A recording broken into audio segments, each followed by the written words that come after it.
Be my guest, be my guest, be my guest with Sean Boy Joe. It's a play bus! But where does it go? Where does it stop? Watch for the sign of the lollipop.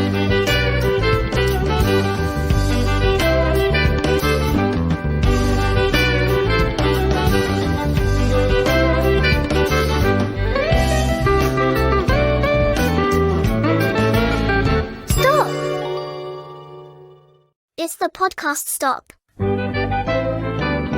Hello, everybody, and welcome back to the Be My Guest podcast channel with me, your boy, Sean Boy Joe, back for another podcast and a video for you all too. Yes, if you're seeing my lovely paint splattered shirt or my ugly face on this channel for the first time, you know what you need to do. Click that notification bell, smash the subscribe button, and like us too. And don't forget to head over to the Facebook page if you're feeling extra generous and give us a cheeky little like there as well. Now, what a treat I have for you today on my channel, as I am joined by a familiar face to many of my generation. An actor, a writer, a presenter, goodness me, a storyteller, puppeteer, from the 90s children's television program Playdays. I am joined by the fabulous Elizabeth Fost. Be my guest. Hello. Hi, Elizabeth. Thank you so much for joining me on the channel. As I said, what a wonderful treat it is. And we're going to get through all of your lovely and glittering career. She says with a smile on her face. Absolutely, we will. So, like I do with all of my guests, I go through a timeline. I like to start from the very beginning before we get into all of your children's television work and everything you do now. So talk to me about Elizabeth Fost and growing up as a little Elizabeth. Were you from that kind of background of performing and being on stage? No, not at all, really. I grew up down in Totnes in Devon, and my father was a teacher. I certainly we weren't a theatrical family at all. Although my sister and I used to put on plays all the time and force our parents to watch them. But I suppose there was always a kind of streak of theatricality in us. My mother came from a big Irish family, and my grandmother had been, I think in her early days, had wanted to go on the stage, and certainly was a very flamboyant character. But I think there was always some sort of interest in young people, in children. My mother ran a play group, which meant that weekends would often be taken up with the planning of what the make was going to be the following week. So, you know, that you can see the connection to sort of children's television, quite Big Picture-like, really, whether it be Father Christmas's out of toilet rolls or tractors with Dairy boxes to make the wheels. In fact, we never threw anything away in our house. There was a shelving unit outside our kitchen which had lots and lots of old ice cream boxes on it, and each one had one had tin lids in it, and one had jars, and one had cotton reels, etc., because all these things can be used to make stuff. And it's funny, I still do a lot of that sort of inventing and making things now in the sort of work I'm doing these days. Wonderful. So I guess my first venture onto the stage was probably in a ballet show. I used to go to a ballet class like a lot of little girls. And every year our ballet school would do a show.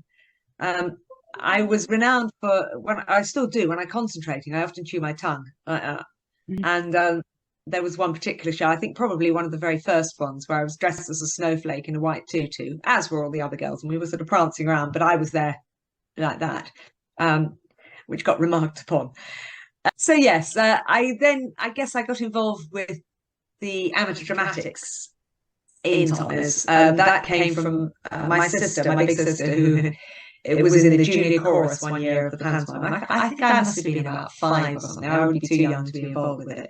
She was in it, and I was taken to see it in the local civic hall, and came away with my eyes gleaming, apparently, going, I want to do that. So the following year, I think the following year, certainly, I was able to go and join the junior chorus too. So there was always sort of a bit of kind of performing, in an amateur way in our house. My mum was part of a puppets group locally. We lived near Dartington Hall, which is at the time had an art college there. It was a centre of sort of a lot of performing, and it drew a lot of practitioners and artists and stuff to live there. And this was a group that had been set up by a chap called Cecil Bainbridge, who was in his time quite a famous puppeteer, I think, a marionette maker.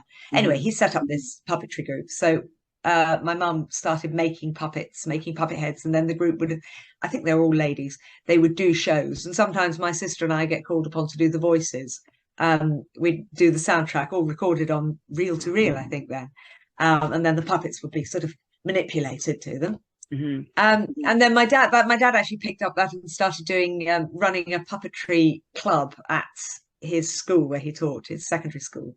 So there was a deal of theatricality about it. My sister and I were always doing plays as well, and shows, ballet shows. We would dance to an entire LP on a Sunday in the dining room, and make my dear patient father, sit there with a torch.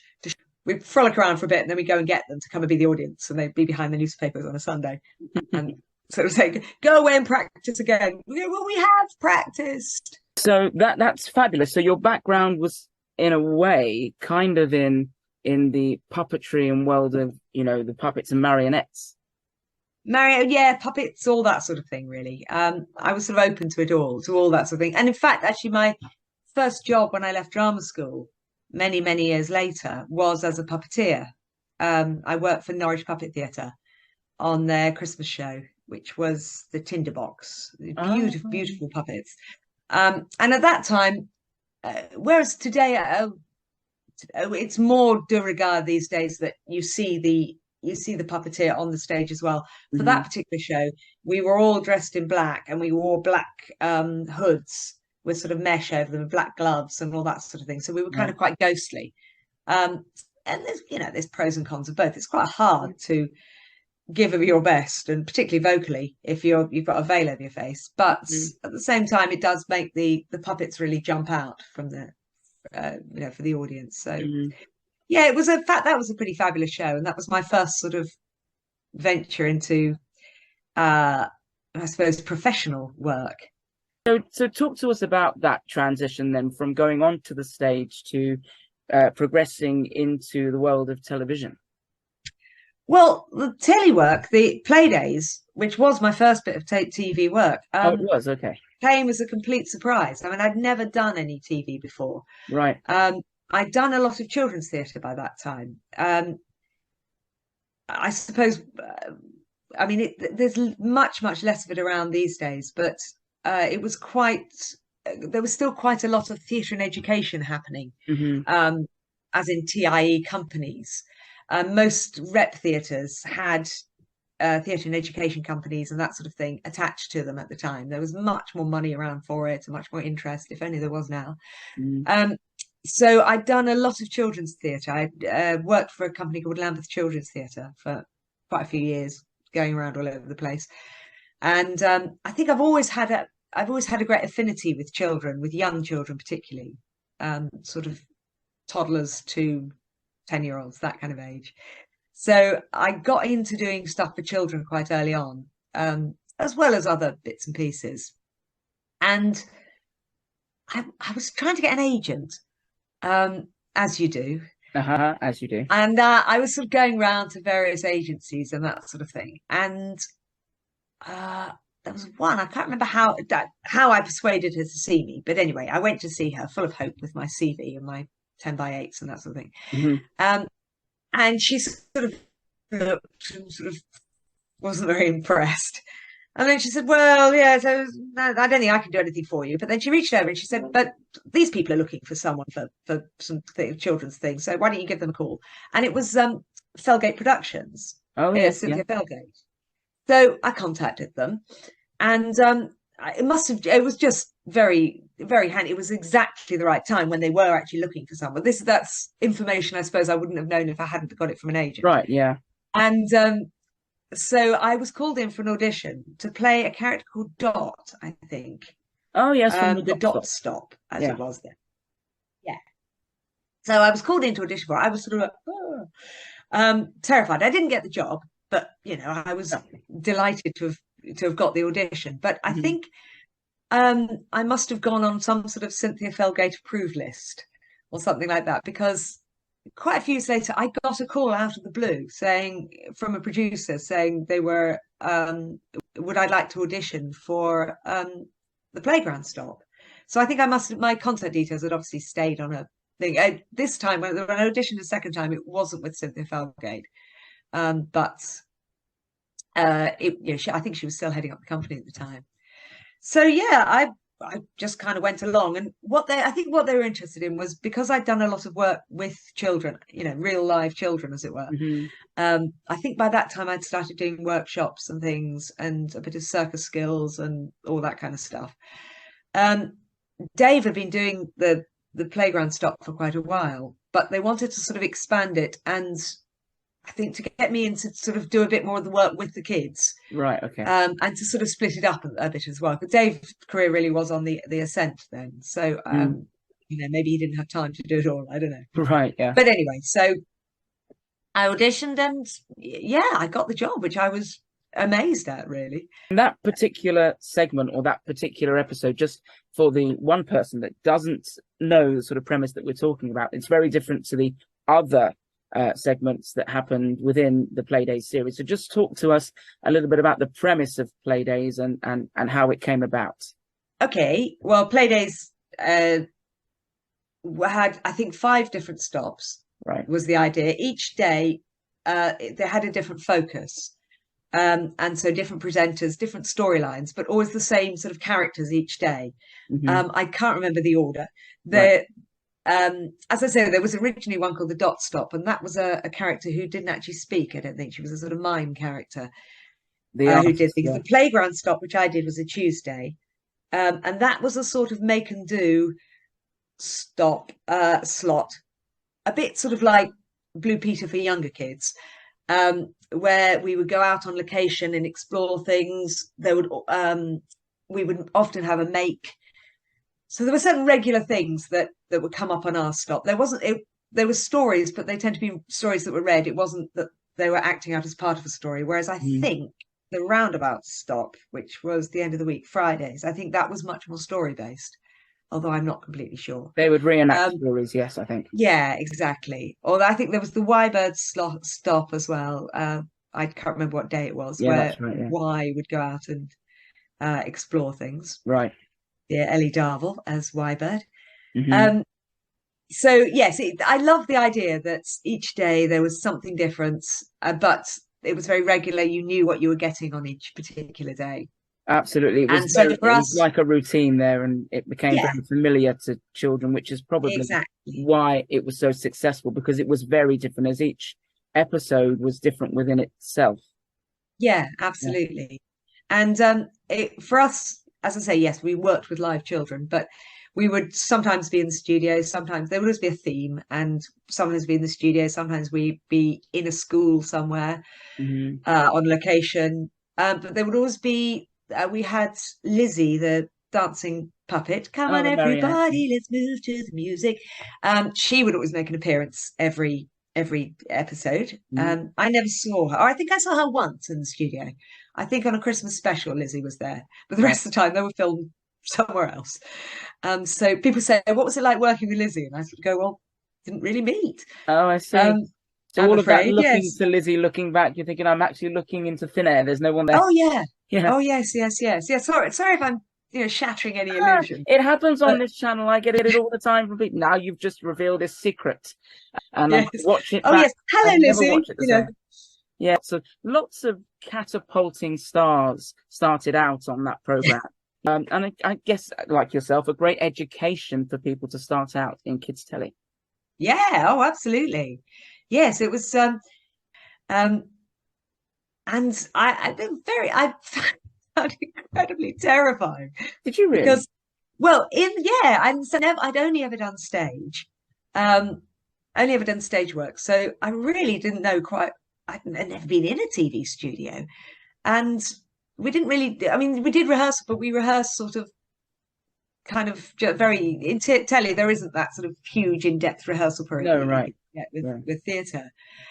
And there I found myself having been sent some scripts, and knew that I'd have some kids being bussed into the studio, and I was in the studio. And I think the most terrifying thing I've ever had was the note coming down from the bridge, the gallery, just saying, "All right, Elizabeth, just be yourself." Oh. Yes. When someone tells you to be yourself, that's the last thing you can be. Yes. Sort of like a when you've rabbit got the in a cameras headlight. thrust upon you, it's very hard to be yourself. Yes. And I'm all covered in makeup and Right. hair and Technicolor And clothes. a bunch of children that you've never met before, and thinking, yeah, I hadn't got a clue. right. It was absolutely terrifying. I mean, the irony is that I think I'd be a much better children's TV presenter now, as an old lady, than I was then, because Right. you build the self-confidence and things as you go on. But no, it was absolutely terrifying. But working with children is something that you had done prior, so surely that would have come naturally. That was fine. Right. Yes, those bits. I mean, that was a sort of, thank God they were there. There's a sort of source of relaxation on that. Yeah. But it was more the sort of, the pieces to camera and all that sort of thing. I mean, I got used to it, but it was a real baptism of fire for me at the time. And yes, I found it really quite terrifying. Did you once you sunk into it, did you kind of find sort of working on television easier as it went along? In many ways, no, actually, Right. because I was so much more confident in theatre. It took a while. I think it's not so much. It's very different. I mean, I think one of the brilliant things I find about television is that there's a lot more. Everybody has their own job, and everybody is confident they have their job. That's what they do. And you as a performer, it's the same.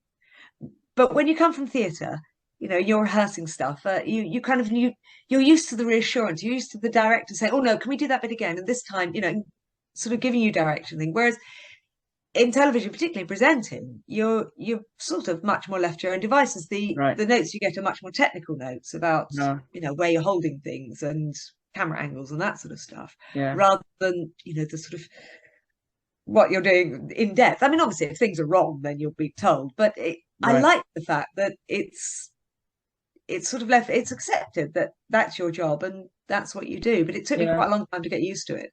I see. I guess back then also, because we're talking, in the 80s and the 90s, you'd have something like 30 minutes to produce a 20-minute program. Because the programs, from what I can recall, they were shot. I don't think they were necessarily shot in order, but for a lot of the programs, it would be me in the studio, or one of us in the studio, and one of us out on location, which meant that Dave and I wasn't that often we actually met. Right. So they would take the studio ones would be shorter, but you were kind of often shooting a little bit more out of sequence. Obviously, once you had kids in the studio, you couldn't do that. You had to shoot it sort of in time. Yeah. But then again, you're going over and over things. You're reshooting stuff. Camera angle's not right. The lighting's not right. Whatever. That could get quite awkward. I remember one program where we were doing a race, I think, in the studio. I can't remember what the program was, which episode it was, but there was some sort of race that the kids were doing in the studio. And we shot it, and some child won. I can't remember any details more than that. Some child must have won. But then we had to redo it. And it's very difficult to explain to a group of young children. I mean, I think the children we had in the studio were older, obviously, than the age range of the target audience, right. Because, you need to have children who are sort of a bit more used to doing things and whatever. Yeah. So they would be a little bit older, but even so, if a kid wins a race and you reshoot it, then that child has to win the second time for continuity. So it's very difficult to explain. It's quite a lot of pressure on them to win as well. Yes, exactly. That even though you might have won this time, we're still going to congratulate that child. Yeah, because he's the one that won it in the previous take. There's a lot of patching together goes on in telly afterwards. You know, a lot can be done in the edit. Yeah. So yeah, but it was quite difficult. Whereas, you know, if you're working just to a script with cameras and things, then you can redo things. But it's hard to explain that to children. And so yeah, I mean, for a few years it was terrific, really. Right. And as I got more confident, I think I became a better performer, better presenter as well. Looking back, I've recently looked back on a couple of episodes, some with horror. But others, you know, going, oh, actually, that was not too bad. Yeah, I think we do that now. We look back and think, oh, yeah, actually, that's not as bad as I thought it was back then. And I must have done something right because I was still in the job. So, yeah. So have you got a particular fond memory of working on Playdays itself? You know, have you got a particular funny experience that happened, or? I know it was a long time ago. No, I should have prepared something, shouldn't I? No. I just spring questions up. Well, I tell you, there was one episode. In fact, it was a very early. Will Brenton came on as a sort of not apprentice, but he was kind of, you know, he wasn't taking over. He wasn't direct. He was learning the craft, I suppose. And he then was given one episode to direct, with me anyway. And we were at a playground place in Brixton. Like an adventure playground, and the episode was about pets, and they wanted a shot of well, I know that's right. The kids that we had there were making cat toys, so they wanted some shots of cats, and they wanted a shot of cat walking through long grass and that sort of thing, and then playing with the toys. And at the time, I had two cats. One was my sort of pride and joy cat called Benny, who was very, very beautiful. And the other was this stray, who was actually a male cat. But when he'd come to us, we thought that he was a pregnant female because he was rather big. Yeah. So we called him Brenda anyway. Anyway, I decided that it'd be nice. Why not? I take my own cats down to this playground to perform. So we took them down in their baskets, took sort of litter trays, and then they were put into the supervisor's office. And we came to do this shot of cat walking through the grass. And I said, oh, we'll have Benny, my beautiful, beautiful Benny. What I hadn't realised was quite how neurotic he was as a cat. Picked him up, took him outside, plonked him down on the grass, camera set up, the wind blew, he was off. He was terrified. Oh, dear. And he shot across this playground, leapt up onto the fence and was trying to climb the fence. I was going, no, it's my cat, my cat. And the cameraman or soundman or somebody downed tools and sort of raced after him, and he was apprehended by his back legs just as he was trying to scale the top of the wire. So, of course, poor cat was traumatized by this. Poor love. You know, he went and sort of sat under I took him back into the office, and he sat under the desk for the rest of the day, sort of wide-eyed and panting. Whereas Brenda, this stray cat, who had an unfortunate girl's name but was actually a boy, took him outside, plonked him down, he kind of walked through the grass, we took him into where the kids were making the cat toys. Doof, doof, doof. Had a little play, you know. Did everything. Doesn't faze me at all, Sally. Yeah. So he became. I guess the other cat thought, well, TV is just not for me. Far too neurotic. Yes. No, absolutely. What we would do now to actually see that on camera. Brilliant. You painted a fabulous picture there. The things that go on behind the scenes, guys, honestly, you'll be amazed. Yes, you can't write it, and you wouldn't write it, but there's anything in particular that, because, you know, in your episodes particularly, you went on a lot of different locations. Is there a particular favorite location for you? Yeah, one of my favorite episodes was a summer special we did on Weymouth Beach, where I led a conga line along the sand to Lizzie's one of the Lizzie songs. It was a special summer song that was written, and so I was leading this conga line. I hadn't really bargained on how exhausting it is jumping around on sand, because this thing went on and on and on. They were filming at all different angles, including a cherry picker, so from way high up they got the whole thing. Oh God, I can't remember how many times we just went on and on and on, and, you know, by the end I was exhausted trying to keep up the same amount of energy leading my conga line. We'll have to watch that So back. yeah, we had Is good she, is fun. she panting now when she's doing Yeah. that? You Is spoke she about still breathing, I yeah, think? absolutely, yeah. With all these kids running riot, is she still alive? Yes, and parents. And parents, you're Yeah. still doing this.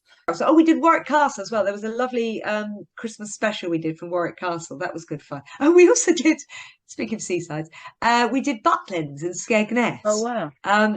That was fun. It's my first time I'd ever been to a Butlins, and that was quite good fun. Except there was a some sort of arcade thing very close outside my chalet, which was playing the same tune over and over again. So that was good fun. I can just imagine in the middle of the night waking up, hearing the Playdays theme, thinking there's a ride outside there, and it's playing that thing constantly.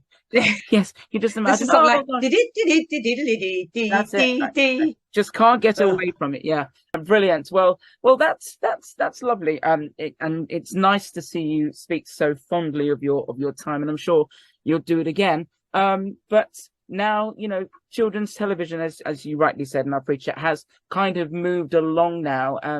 And do you ever envisage seeing a program sort of like that, which kind of has the play school aspect to it, which is very magazine style? Do you see that coming back to an audience in 2023? No, I think now that it's much more individual programs. You had some Right. very good. When my son was young, I watched a lot of children's TV. And I think there's some cracking good stuff on there. I think CBBC and CBeebies have done brilliant stuff. Yeah. I mean, my wish is that there wasn't quite so much animation on there, but Absolutely. I understand how animation is much. You can sell it all over the world. Of course, easier to dub anywhere, isn't it? So exactly. yeah. No, I mean, but obviously, Blue Peter is one of the sort of closest, I think, to this. Yeah, obviously, it's for older children, but there's still a lot of those kind of make and do. I mean, when I was watching with my son, then I suppose it would be things like, the cookery program. I can't remember, Katie, I think she was called. And so, but you get these individual series where they're making things or they're cooking or whatever, but there isn't that continuity of every day. I mean, I think Playdays was obviously following on from my childhood when it was play school. Every day you had your certain things like through the windows or whatever, but there'd be a variety in what they were doing. And in fact, I think Cynthia Felgate had been a play school producer originally anyway, and then Playaway was the knock on from that as well. Oh yes, with Brian Cant, yeah. That's right. Yeah, Derek Griffiths. Yes, et al. Fabulous. And so I think Playdays in some ways was kind of the last vestiges of that sort of continuous thing. TV changed, obviously, with digital channels and all that sort of thing. Television has changed so much and Absolutely. on demand. So there's no need to do a different thing every day because you just, who knows what day you're going to be watching it on. You're absolutely right in what you say about animation as well, because at the moment the main two big animation programs are Bluey and Peppa Pig, of course, and they, as you rightly said, can be sold anywhere all over the world. But one of the things that I am a strong believer in, that children haven't changed. Unfortunately, I believe it's the production companies and the fact that people behind those companies are getting younger and younger, and they're looking for the next, big craze. I think it does come down to, the production companies, and children are sponges and they will soak up whatever they hear. They'll come and see you perform a traditional, puppet show that would work 30 years prior to, today and still have the same impact. And sadly, I think that's true. Puppetry is missing on TV now. Yes, I think, I mean, that was something that I then went on to do quite a lot of after Playdays. I went on and did a lot of TV puppetry, sort of all in one go, for a company that were producing this vast amount of children's television, all with puppets. Apart from one character I did, which was actually like a dot stop character. Okay. But the idea being that, again, with like animation, they could be easily redubbed and sold all over the place. Yeah. And I spent quite a few years making these programs in Cardiff. And then it all sort of went a bit pear-shaped. I think a lot of the programs, or some of the programs, were shown on GMTV. And I did find a couple of very hazy videos that somebody had put up. Are there any that I would remember? There was one called the Bag People Oh, I that came remember up. Bad People. Yeah, do you? Yes, Oh, you had the Mom, little sports bag. well, it was set in the a little house, and then you had the Yeah, purple bag, and you had all these other bags, and you had the bin yes, in there as well. I do remember that's them. right. Yeah. I'm the purple sports bag. Oh, were Um, you? yeah, Well, yeah. that's brought a very happy memory to me. Oh, good, Oh, excellent. wonderful! I didn't expect Uh, you to be talking about that. there's I another was series obsessed called with that Mags show. and Mo that went out as well. I don't know Yes, if you with the ever saw little that. sparrow in the tree. Magpie. Yeah, that's Magpie, me, the that's it. magpie. Oh, And the mole right. Yeah. is Ellie Darville, as in the Wyrebird. She and I Oh, I've spent learned many something hours stuck new. up a You've tree made and my where. day saying that. I didn't Oh, know good. that. Excellent. Because nobody remembers them, and I used to say, well, that's because you didn't have cable, so therefore Ah, I had the opportunity to watch it every morning. That's a little happy memory. See what we do, people? We bring up things we didn't expect to talk about. If there we people are go. watching who remember those programs, comment down below, because I would love to know if you remember them, and post links as well if you've got any videos that you've uploaded, because it'd be lovely to see them, because they are, when you sort of search up for them, they're sort of non-existent now. Anyhow, so from all of the kids television that you've done, including the stuff I didn't know you starred in, which was, quite a surprise to me. Come on to all of the we're going to talk about a little bit about the kids telly that you were watching when you were younger. But first of all, I want you to talk to me about all of these festivals and all these book events that you that you are a part of, and that Yeah. you produce and create. One of them that you do regularly is in Bath. So talk to us a little bit about the literature events and how they take place and what your involvement is with them. Well, I fell into that again by accident a little bit. I was doing quite a lot of sort of not quite children's parties, but sort of entertainment stuff, street theatre, things like that. And a friend of mine was working for Walker Books, who published Masie Mouse. Oh yeah. And he said to me, could you do something?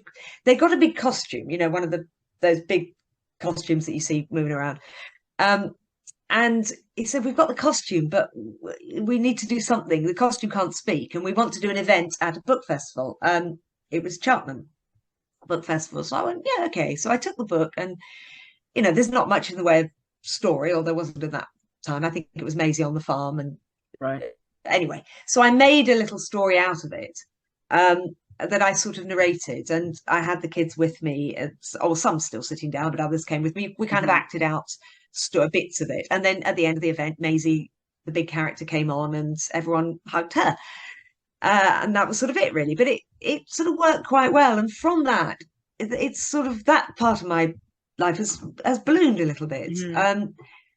I think because the nature of children's publishing is that it's not always extremely well paid, so people move quite quickly from one company to another. There seems to be quite a big change, and I was very lucky because my name sort of has gone along with various people. So I then, the girl who was with me on that event then went to work for can't remember, whoever, Hachette possibly, whoever it is that publish Kipper the dog. Oh, So yeah. I then started doing some Kipper events, and so it's grown and grown, and now I have quite a few publishers that I regularly do events for, and I really enjoy it. It feels like a slightly more glamorous side of my career, because these days, since I had my son, really, most of my main acting stuff is in schools. I have a company with a colleague of mine, Teach It Through Drama. So I'm doing schools work a lot of the time. So the book festivals come as a bit of a treat.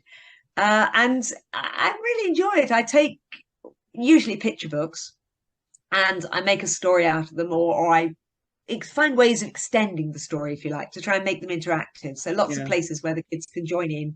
And I'll often use PowerPoints, because I think illustration is a very important part of children's books.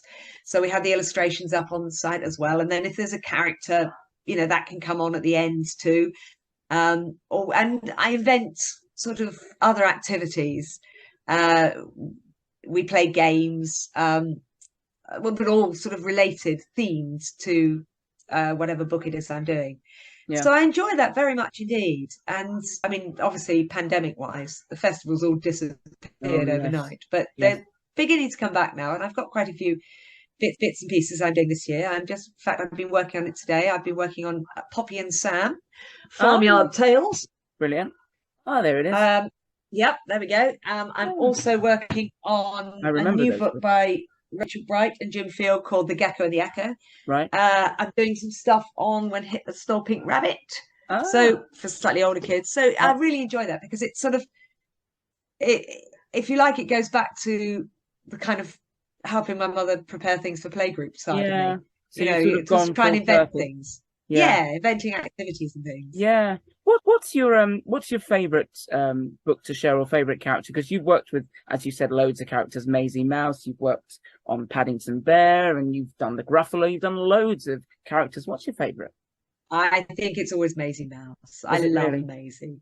I've always loved Masie Mouse. She was the first, and I think she's just such a lovely character. Yeah. And actually, the costume is really lovely as well. I do also like. There's a beautiful costume for Guess How Much I Love You, the nut brown hair. And I think those are beautiful stories as well. I've been lucky enough to work on some of those as well. I'm doing a few Guess How Much I Love You events as well this year. So I think those are my favourites. But I mean, they're all lovely. Kipper's lovely. I did quite a lot of Mr Men at one point, and they're quite fun as well. Yeah, I imagine they are. All of them, went on to be successful children's television series, which is how I know Masie and Kipper and all those programs. Yeah. Good old Martin voicing Kipper there. Doc Martin. So so you've done so many different events. You also mentioned Teach It Through Drama. You've been doing that for 15 years now. It's quite a long time. Yes, actually a bit longer than that. It started. I work a lot at Polka Theatre in Wimbledon. Working there as an actor, where I met my husband actually. He was the musical director, and I was Jack the Dancing Donkey. So I worked a lot there, and that's where I met my colleague Olivia Carruthers, and we started. After one of the shows, we started doing some workshops for polka, so working for the education department. And we found that we got on really well making workshops and working together. And so work was a bit thin on the ground, I think, at the time. So we sort of thought, well, rather than doing it just for polka, why don't we do stuff for ourselves? So we set up this company, Teach It Through Drama. And the idea is to do what it says on the can, basically. Everything is geared around the primary national curriculum, and it's a mixture of shows and workshops, but it's all interactive. So say, for example, the Fire of London show, I turn up in character with a little set and props and all that sort of thing, and the characters we play are usually sort of the housekeeper to the famous person or something like that, or the so in that occasion I'm the housekeeper to Samuel Pepys.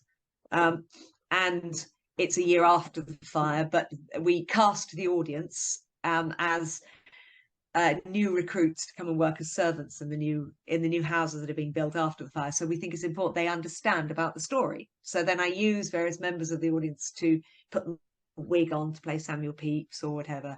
So I tell the story. There's a lot of information, a lot of factual information that comes through. We use the audience to play the flames of the fire or the wind or whatever. So it's really, really active, but actually it's learning by stealth as well. Yeah. Because rather than watching a bunch of grown-ups sort of in front of them, telling them the story, acting it out, they're watching their contemporaries. So it has much more appeal. They keep watching, they keep focused. And so it works really well. And over the years, we've built up the company to sort of a huge volume of different workshops or shows that we do, but all with this interactive thing. But the advantage of it is that because it's only one grown-up, one actor going out, we can keep the costs really low. So it makes it much more affordable for school budgets. I see. Yeah, I see. I've never been to the Polka Theatre, although I live very close to it in South London. As Ian Luckland kept reminding me that when you were growing up, Sean, we produced the Fun Song Factory. And I'm thinking, please don't remind me that it was on my doorstep, and I wish I'd gone to see it while I was watching Postman Pat elsewhere. But you've also worked a lot. I think, if I'm right, you have a degree in BSL.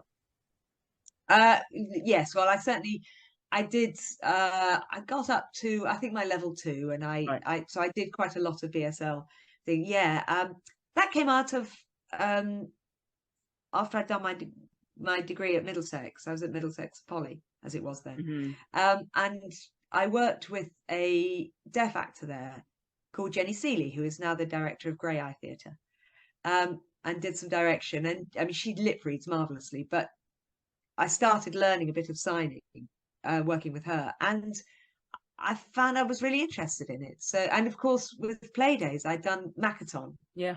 So again, that's signing. And I had, when I was doing Playdays, I had done courses in Makaton and got some certificates and things as well. So I went on, and yeah, for a while I was at the City Lit, and I was learning BSL, and then I worked a little bit as a note taker for students, so going into lectures and taking notes and signing to them and that sort of thing. Okay. Yeah, sadly, it's all sort of.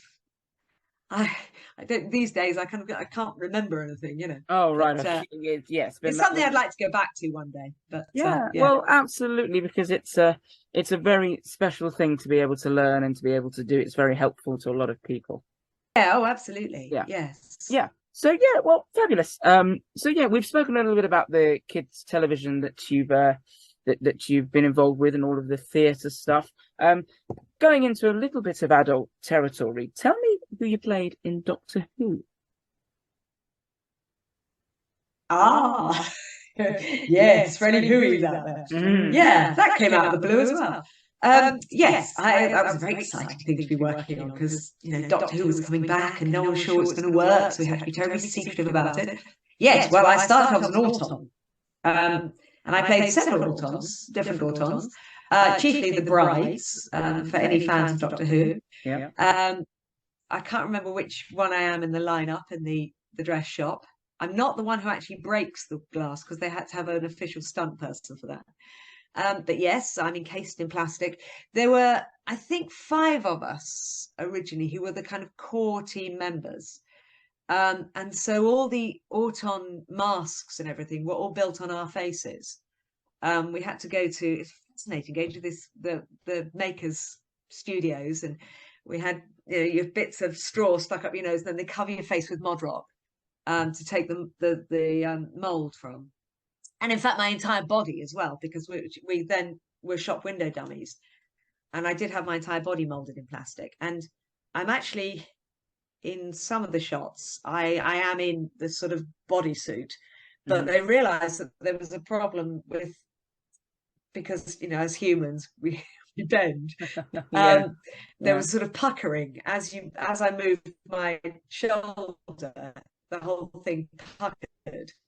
So I had to have a shirt put on me because it wasn't, sort of naked body model cast that I was in. But yeah, I mean that was sort of very, very new to me. I found it extremely claustrophobic. The autons, the holes for eyes and a little slit for the mouth, and in between takes we'd stuff clips from the lighting men into the mouth, and Tristan just to open it up a bit, he had some air. But it was very claustrophobic. A lot of those, we were underneath, we're in the bowels of Cardiff Hospital, in these sort of long dark corridors. It was extremely hot. So there was that, yeah, and then went on to be Slovenes, which again was encased in huge costumes. The Slovene costumes were enormous, very heavy. Holding onto it, and then there's a sort of, I think we had some sort of trigger thing to make the hands work. I'm giving away all these trade secrets here, aren't I? Shattering everyone's illusions. Can I just say, Elizabeth, you didn't play a Dalek by any chance, did you? Because all through that your signal was going up and down, and it sounded very much like the Daleks. Oh dear! Oh, I am sorry. Oh, well, that's all right. No, that's fine. We just leave it to the viewers to decide bits and pieces of what happened there. I was not a Dalek. No, I was a Slovene, and the Slovene costumes were enormous, as I say, and it was myself and 2 chaps, I think, the two guys, his name's escaping me right now. One was called Alan. I can't remember the other chap's name. Anyway, we were inside these costumes, and me. So whereas when you took the head off, their heads were sort of sticking out. My head was kind of about here with the costume above me, and then there's a steel rod, and then the actual Slovene head was sort of on the end of that, and the eyes were all being controlled by somebody else. So walking around it took about an hour and a half to 2 hours to get into the costume. And we'd have to be painted, the arms you'd have to be painted into. So once you're in it, you're kind of in it for the day. I think sometimes in lunch breaks, we'd be allowed to have one arm taken off. So you could actually feed yourself, and the head taken off. So you could feed yourself. But yeah, it was hard going. And very, very hot, probably the hottest, most uncomfortable. It was quite exciting because no one was quite sure whether Doctor Who would take off, coming back again. And of course it has done hugely, which is great. Yeah. So yes, that was a fun time. Yeah, the whole mania behind Doctor Who is still as big as it ever was. It must have been rather exciting to know that you were a part of history and something that was so big. Oh yes, and the secrecy. Because they didn't want it getting out, because they knew there's such a fan base, they didn't want it getting out where we were filming and things. So sometimes you have to get a taxi from the hotel or something, and you weren't allowed to tell anybody what you were doing. You say, oh, just some telly stuff, and be very vague about it. So it was quite exciting. And very much adult TV as well, very different to kids television. Proper grown up and proper. I know, proper grown up. Yes. Yeah. I had a proper dressing room caravan to myself. Oh no, I think I shared it with the other guy. But yeah, I mean, big stuff, and proper stars like Annette Badland. I think I was the monster that Annette Badland turned into. So yes, working Christopher Eccleston, of course, and Billie Piper. Yeah. I think I nearly injured Billie Piper at one point. She was hiding behind a curtain in one shot, and I had to come lumbering across the room as a Slovene and whack the curtain back. And I sort of whacked the curtain back and heard, and thought, oh blimey, I haven't done any damage. She was all right. But there we go. Well, the magic of television. We're learning everything about it today with you. You're sharing all the secrets. One of the other secrets, well, it may well be a secret that not a lot of people would have known, is that you have a very special connection with the Simpsons, because you actually played Marge Simpson in a very small cameo. Is that something you've forgotten about, Liz? Yeah. So surprising. I forgot. It was actually, yeah. Only the biggest cartoon. Yeah, that was forgotten fun. that I was a part of it. Yeah. And there's been occasionally, we're big Simpsons fans in our house anyway. Right. And occasionally when they show, the intro, they do these sort of quick run-throughs of all the different couch gags from over the years. Yes, and I just occasionally managed to stop it and just find my own. Yeah, that was fun too. Yes, I was delighted with that job. As I say, as a Simpsons fan, it couldn't have been better. Yeah. And it was a fun thing to shoot. I was kind of surprised that I didn't get to wear a big blue wig, but the idea was that it would be sort of natural, what the Simpsons would look like if they were real people. Oh, I see. But doing that whole sequence of driving the car, and do and all that, and then running into the couch, sitting on the couch, and they had this incredible skateboarder boy who was playing Bart, and they set up a rig so that he could come down and skateboard down a sort of ramp and look like in the Simpsons he comes down in front of the car as it's going into the garage. He skateboards down. And he was incredible at that point. I'm actually the video twice because there was somebody didn't turn up. The woman who was supposed to be playing Helen Lovejoy. The sequence where Bart's going along the street. He goes very, very fast past all the different characters. Yeah. Standing outside the shops. Yeah. And one was Helen Lovejoy in there. I mean, it's a real blink and you miss it. Right. But Helen Lovejoy hadn't turned up, and I'd finished all my Marge stuff then. So I said, well, I'll do it. So I was stuck in a wig, and cardigan and a couple Anything of for an shopping extra bags. part. Why not? Why not? Exactly. Yeah. Yeah, no, it So was if people fun. are sitting at home thinking, well, what does Marge actually look like when if she was a real person? Then it's you. You're the epitome. Maybe That's slightly scary. slightly scary. Maybe. Yeah, that is quite scary to think. I'm actually Marge. Oh, Yeah, absolutely. Oh, yeah. mommy. See, I can do the voice. Did you have to do the voice then in the actual thing? No, No, no, no, right. no. But I think that may have been something that got me the job. Yeah, When I went, when I yeah, went for the casting. right. Yeah, I was that was a good fun job to do, and it went out, yes, TV and cinemas. I think it was in, because I think Yeah. originally it was when Simpsons went on to Sky or something. So it was the ident Oh, I see. to go to cinemas. And it was supposed to be going to the States, but it didn't in the end, Ah. which was a matter of great disappointment to me, particularly because the residuals from going to the States would have been really nice. Oh, yeah. You want to break And there America, was don't you? some problem. Yeah, exactly.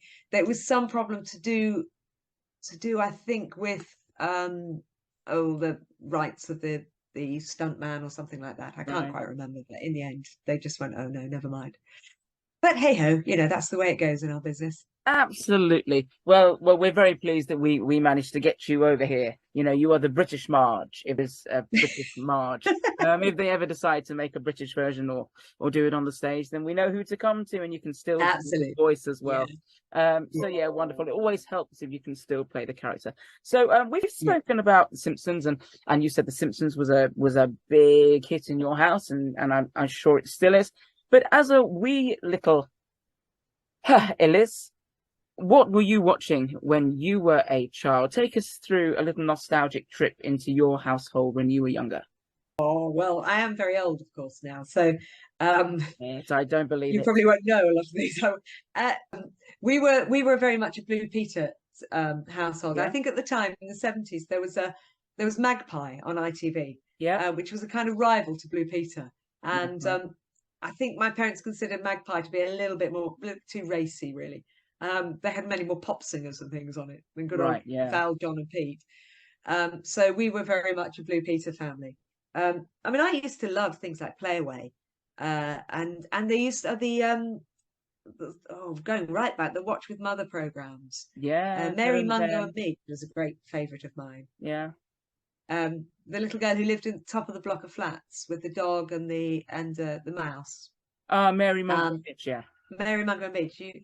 You know that. Yes, I do. Yeah. That was certainly one of my favourites. And I also loved all the Camberwick Green and Trumpton and all those lovely little model animation things. When my son was little, I got a copy of a DVD of some of those, which he quite enjoyed. But Yeah. I think I put them on for me, really. Yes, rather I than know. him. Yeah, it's a bit of a reminiscence. We're hoping that he would still like them. I mean, it was fascinating to hear you talk about all of the stuff you watched when you were younger. And yes, you'll be surprised at how much I knew of all the programs there. Liz, as we come on towards the present day, talk to me about what you are doing now, because you're still very active in the world of theatre. And you still do a lot of puppetry, and you're working on many different performances at the moment. So talk to us about what Liz is doing nowadays. Well, yes, it's more of the same, really. Right. I mean, I think one of the things when you go into this business, early on, I think you leave drama school and imagine yourself, only doing straight theatre or whatever. And one of the things you learn as you get older is if you want to survive, you have to diversify. And I think by setting up my own company, that's gave me a sort of a way of keeping going, if you like, as a performer by making my own work.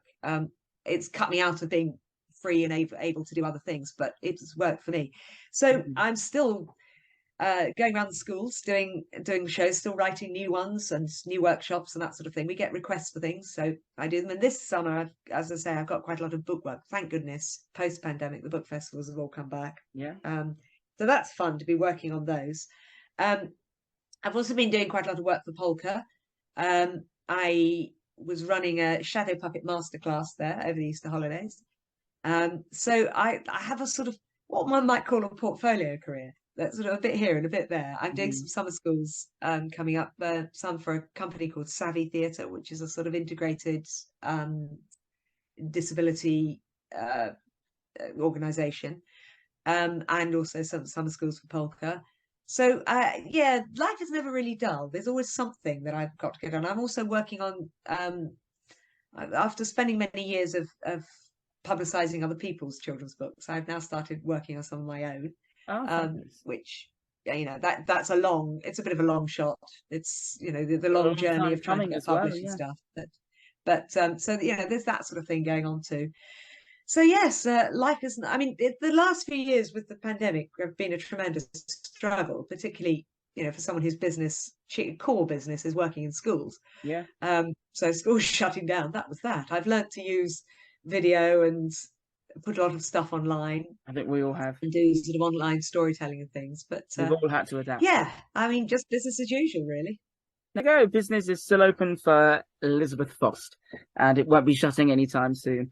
People will see. Well, it's been an absolute pleasure talking to you today on this channel. I thank you very much for joining me on my podcast channel, and I'm sure everybody has loved hearing about your career. It's been a fabulous one up to date. I'm sure you'll agree, and hopefully many more adventures to come, whether we see you in book form or in the theatre. So yeah, thank you, Liz. You have been my guest today on the Be My Guest podcast channel. And if you would care to do the honors in signing us out by telling our listeners why they should watch this podcast. Well, for anyone who's ever watched TV, anyone who's ever been a child, I would recommend you watch this podcast. Well, there you go. Well, that's basically everybody. So everyone, come and watch the podcast. You couldn't get more simpler than that. Liz, it's been a pleasure. And I just want to say thank you very much for joining me. My pleasure. It's been great fun. You certainly are a blast from the past in my podcast. Great. Take care now. Bye-bye.